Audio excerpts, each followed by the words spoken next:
সরকারের বিরুদ্ধে অনেক আন্দোলন হয়েছে, সংগ্রাম হয়েছে। এরপরে 24 এই দেশের জনগণের ট্যাক্সে চাকরি করে সংসার পরিচালনা করে এই দেশের ভাইদের বুকে গুলি চালাতে পারে না। এরপর চাকরির বুকে ঝাঁঝা করে দেওয়া হয়। এরপরে দুর্বল আন্দোলন গড়ে ওঠে, একদম আন্দোলন শুরু হয়। বাংলাদেশ জামাত ইসলামী কায়েমদাদ জেলা শাখা কর্তৃক আয়োজিত আজকের ইফতার মাহফিলের সম্মানিত সভাপতি এবং অন্যান্য সংসদ সদস্যবৃন্দ এবং জেলা আমাদের আঞ্চলিক টিম সদস্য এবং অন্য নেতৃবৃন্দ, সাংবাদিক বন্ধুগণ, 11 জেলার জোট আমাদের মাঝে আরো উপস্থিত আছেন সাবেক জেলা আমির ডাক্তার আব্দুর রহিম সরকার সহ জেলা নেতৃবৃন্দ, উপজেলা নেতৃবৃন্দ, সাপ্রিয় উপবিষ্ট ইফতার সম্মেলনের বিশিষ্ট আমি বলতে চাই, আল্লাহ রাসূল সাল্লাল্লাহু আলাইহি ওয়াসাল্লাম বলেছেন সেই ব্যক্তি হলো হতভাগা।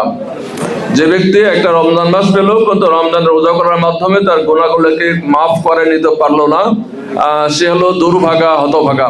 আল্লাহ তাআলা আমাদের এই হতভাগাদের মধ্যে শামিল না করে আজকে পবিত্র মাহে রমজান ঈদ এবং আমাদের জীবনে সমস্ত মাহফিল, এই সব শহীদের রক্ত আমাদের অনুপ্রেরণা আলো তাদের চাওয়া ছিল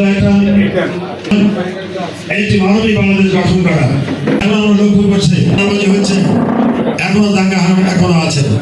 আমরা প্রশাসনকে বলেছি আমাদের গাইবান্ধাগুলো সমস্যা আছে, এই সমস্যাগুলো আমরা নির্বাচনের আগে চিহ্নিত করেছি।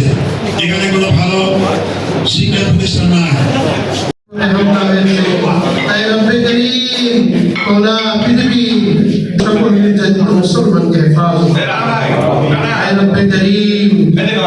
মুসলমানদের পাশে দাঁড়ানো আমাদের বাংলাদেশে বাংলাদেশের প্রতিষ্ঠা লক্ষ্য থেকে নিয়ে জন্য নিজেদের জীবন কোরবান করেছেন। তাদেরকে